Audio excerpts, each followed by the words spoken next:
Rapaz, agora que o Zé entrou, a Maria sambou e o pau quebrou, essa é a grande verdade. Uma divergência teológica e muitas polêmicas envolvendo essa nova canção que foi lançada recentemente, chamada... E por que muitas pessoas estão discutindo sobre isso? Bem, existem alguns pontos importantes que a gente precisa entender a respeito da nossa cultura, a respeito da música gospel e também a respeito de teologia. Então vem comigo e bora trocar uma ideia sobre esse assunto. Bem, para ficar claro logo de início, não acho que essa música deva ser tocada em cultos. Agora, a título de composição artística, é outra conversa.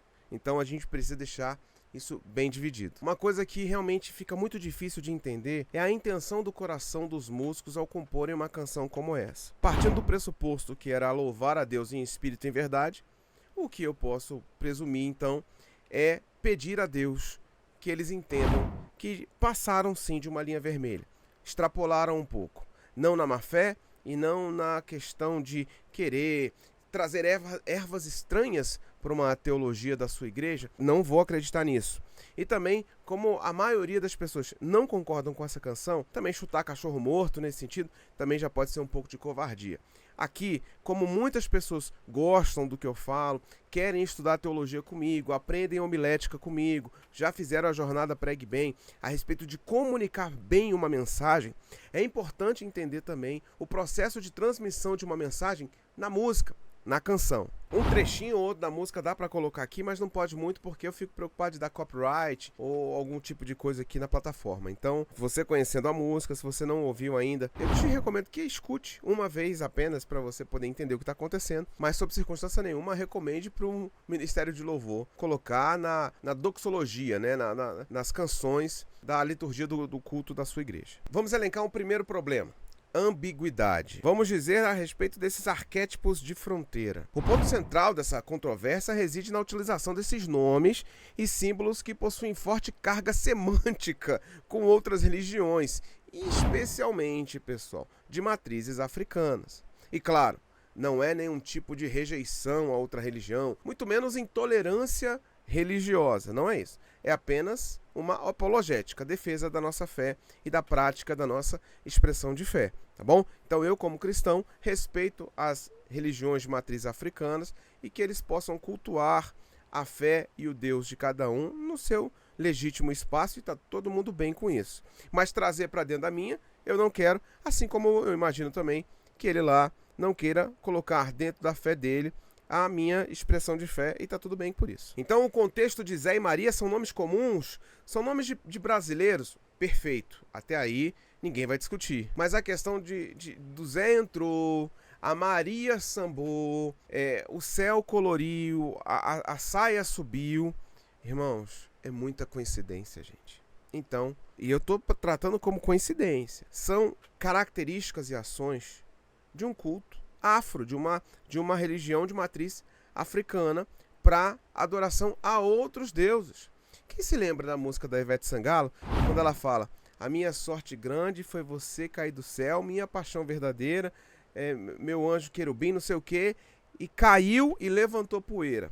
É claro que imagina assim, Lúcifer foi quando caiu no chão, bate na terra, levanta poeira, como se fosse um meteoro, pode ter essa referência, mas também em muitas práticas de cultura afro, no momento que eles estão batendo os pés nas rodas, nas cirandas e etc., levanta-se uma poeira, que faz parte do rito. Quando você pega esse tipo de comportamento e fala, e ela sambou, e a saia subiu, e por uma outra coincidência também, você coloca o vestuário, né, principalmente da menina que canta, né, naquele tom, naquele vestido, naquele batom, traz-se à memória. Então traz sim essa ambiguidade. Não era a minha intenção, gente, mas aconteceu. E tudo bem, agora corrija-se. Porque o que não dá é para fazer como fez aquele pastor que disse: nós temos que atualizar a Bíblia. E ele falou errado. Não foi aquilo que ele quis dizer naquele momento. Só que ele apanhou tanto que ao invés de ele pensar e falar, cara, pessoal, vocês me entenderam errado. Não foi isso que eu quis dizer. Eu posso ter exagerado no meu estilo, no que eu quis falar, eu posso ter errado em alguma coisa, mas a minha intenção era essa. Se ele fizesse isso, a polêmica tinha subido e caído. Mas não, ele fez uma parte 2. E aí bateu ainda mais. E aí foi no orgulho, irmãos, o orgulho foi o que fez o Lúcifer ser expulso do céu. Esse orgulho que muitas vezes nós protestantes temos, cara, de não perceber que errou. Eu pastoreio há 21 anos. 21.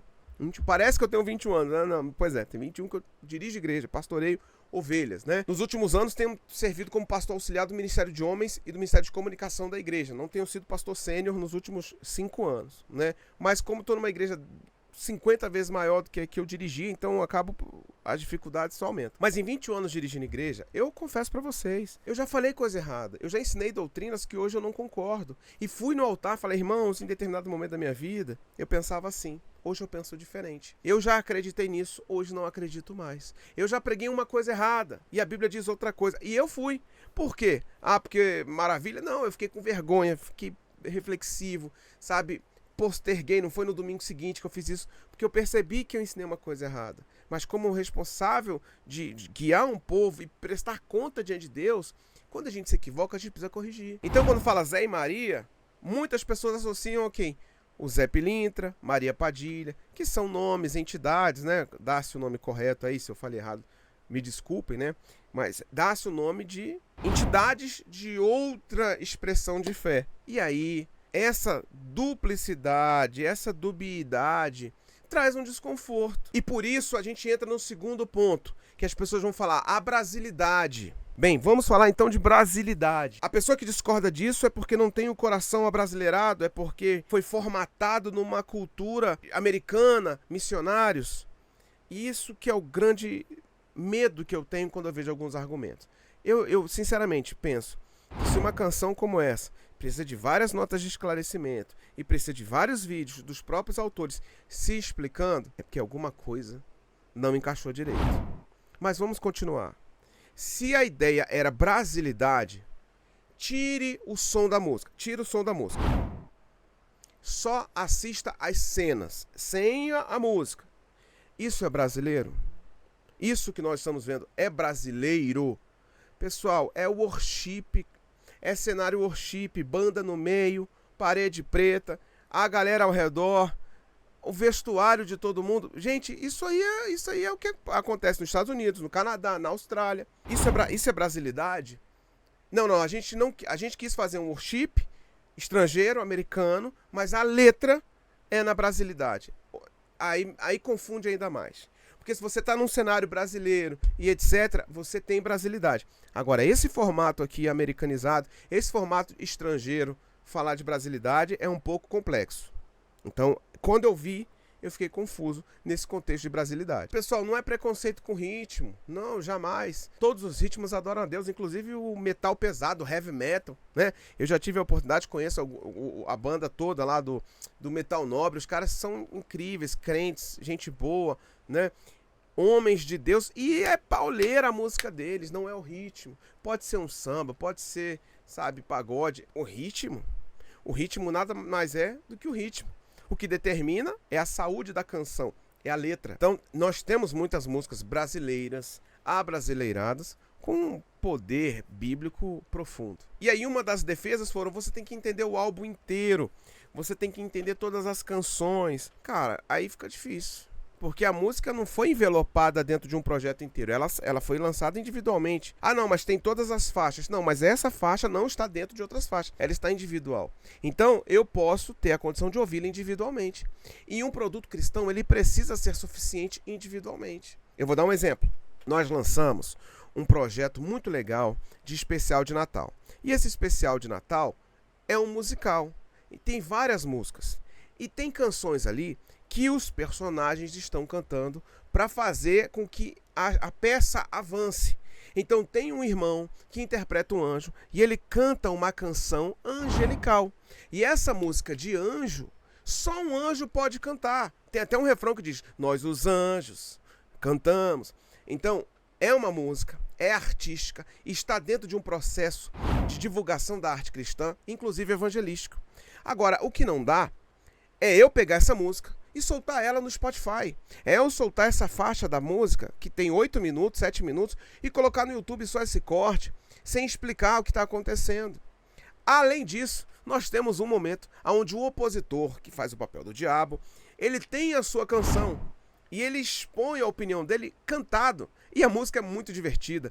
E a música faz todo sentido para o contexto. Eu não consigo pegar essa canção do diabo, cortar ela e colocar solta e falar assim, pessoal, escutem solta essa música aí. Vou falar, caraca, que não dá pra cantar nunca num louvor. Não tem como tocar na igreja fora desse contexto de apresentação de um espetáculo musical. Se foi essa a intenção deles, a música não pode ser tocada individualmente. Porque ela está descontextualizada, ninguém sabe da onde veio, para onde vai, e entra nessa polêmica. E por fim, pessoal, nós temos um terceiro elemento que não dá para não levar em consideração. São os elementos centrais. Querigma. O que significa querigma?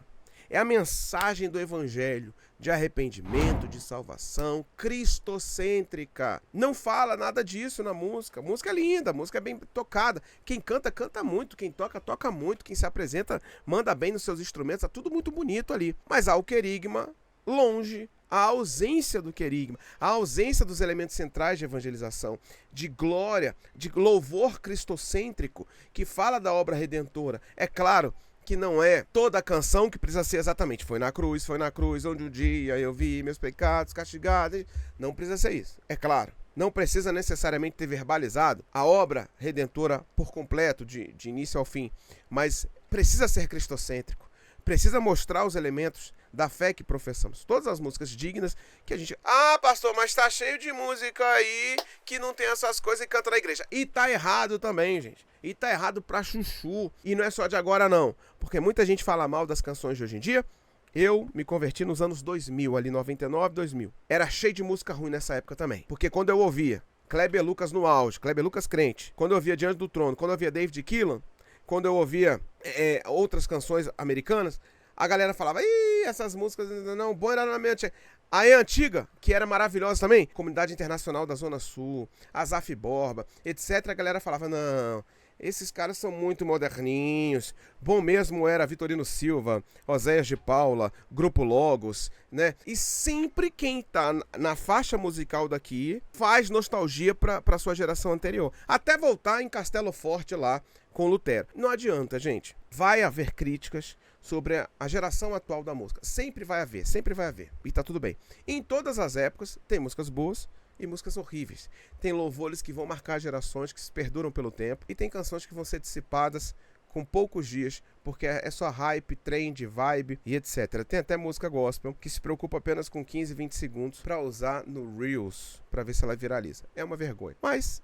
enfim, então problemas de música sempre vão existir e tá tudo bem com isso. Agora, a inerrância da palavra de Deus, ela precisa estar presente nas canções que cantamos. E eu acredito fielmente que as músicas são um reflexo do que a igreja ouve no seu sermão. Ou seja, o pastor prega, o ministério de louvor canta. É impossível uma igreja cristocêntrica ficar cantando música de prosperidade financeira. É impossível uma igreja que tem o cunho de palavras evangelísticas não cantarem sobre o ID nas suas músicas. Então a igreja é alimentada no seu sermão e reverbera isso em suas canções. Por fim, eu quero deixar claro que eu não conheço esse ministério de louvor, não tenho absolutamente nada contra ninguém, não é um ataque a pessoas, mas...